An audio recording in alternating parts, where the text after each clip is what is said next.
प्यारे बच्चों, आज हम कक्षा तीसरी की हिंदी की जो पाठ्य पुस्तक झिलमिल है उसका दूसरा पाठ एक लोक कथा है सांझे की खेती। आज हम उसको सुनेंगे।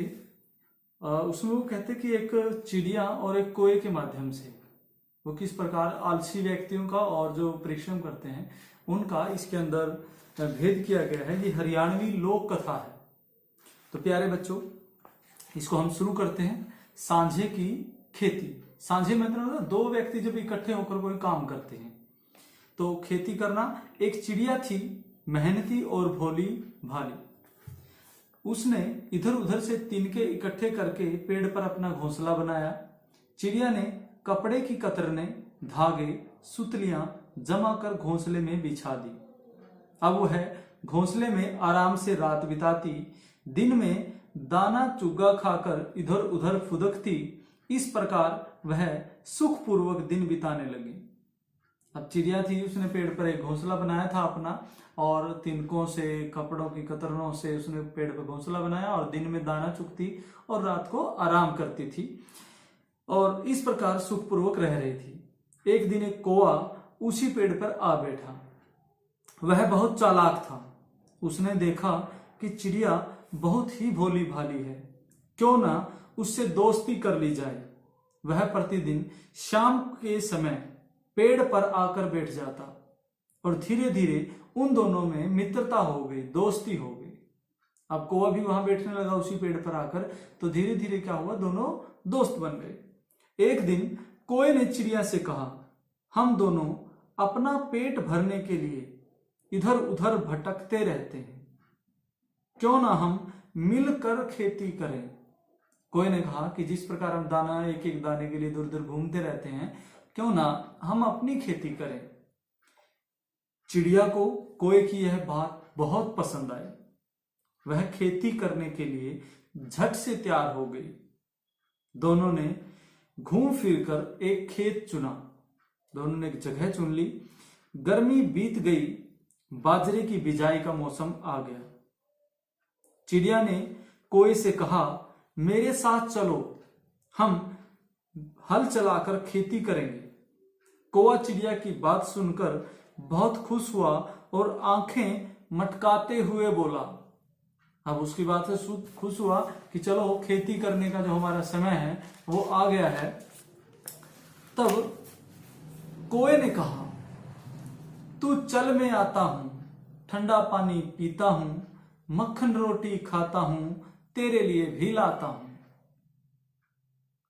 दोबारा से फिर बताता हूं, तू चल, मैं आता हूं, ठंडा पानी पीता हूं, माखन रोटी खाता हूं, तेरे लिए भी लाता हूं। अब क्या हुआ, चिड़िया खेत में चली गई और जो कौवा था वो कहकर रुक गया कि मैं तुम्हारे लिए क्या है, रोटी लेकर आऊंगा। चिड़िया खेत में सारा दिन अकेले ही काम करती रही, लेकिन कौवा नहीं आया। कुछ दिन बाद चिड़िया ने कौवे से कहा, मेरे साथ चलो, आज खेत में बीज बोने हैं। कौवे ने इस बार भी पहले वाले अंदाज में कहा, जो बात पहले कही थी, तू चल, मैं आता हूं, ठंडा पानी पीता हूं, माखन रोटी खाता हूं, तेरे लिए भी लाता हूं। तो ये बात उसने दोबारा जब चिड़िया ने कहा कि हम खेत में बीज बोएंगे, तब भी उसने यही बात कही। चिड़िया फिर खेत में अकेले ही पूरा दिन बीज बोती रही, लेकिन कौवा नहीं आया। उसने कौवे से पूछा तो कौवे ने बहाना बनाकर उसे टाल दिया। कौवे ने बहाना बना दिया कि मैं इस कारण यहीं रुक गया था, ये था। धीरे धीरे खेत में बाजरे के सिलटे निकल आए।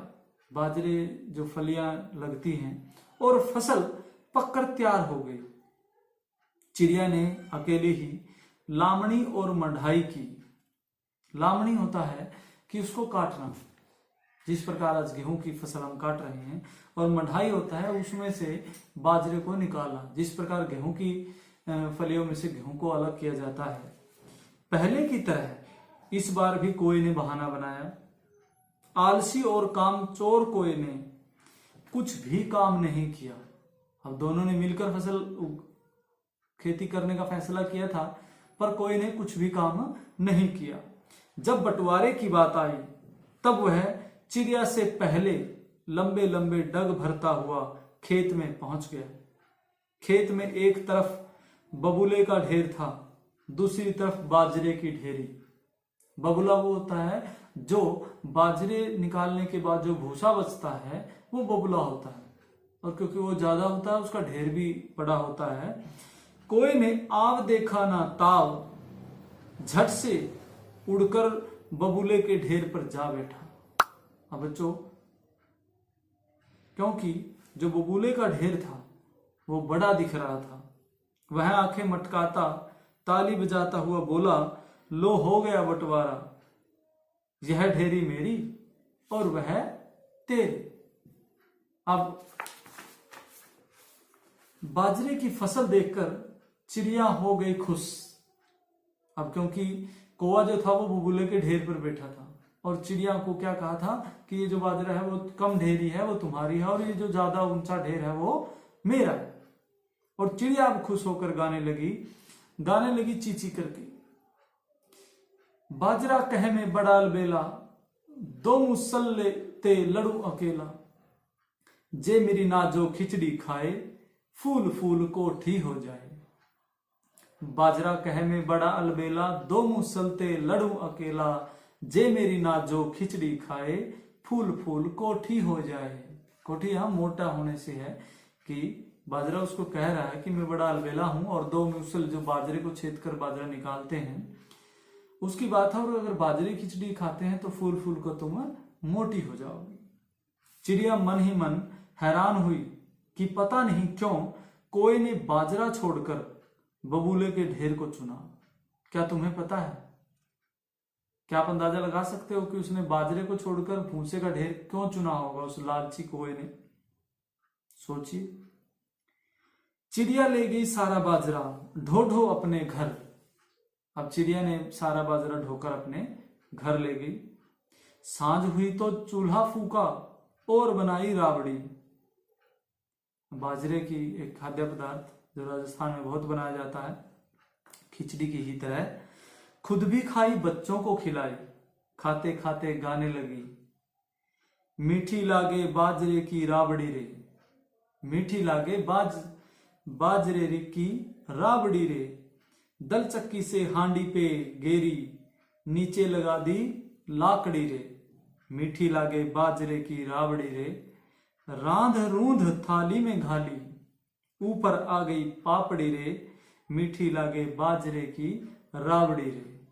तो बच्चों एक आपकी कहानी थी कि सांझे की खेती किस प्रकार एक लालची कौवे और चिड़िया ने दोनों ने मिलकर खेती की, और किस प्रकार ये फैसला हुआ कि किसको क्या मिलेगा। कौवे ने खुद ही चुन लिया कि वो भूसा लेगा, और उसको जो ढेरी छोटी थी, अब वो भूसे के ढेर पे क्यों बैठा हमने पूछा था, तो वो इसलिए बैठा क्योंकि उसको लगा कि ये जो बाजरे का ढेर है वो बड़ा था, और बड़े के लालच में वो पहले जाकर बैठ गया।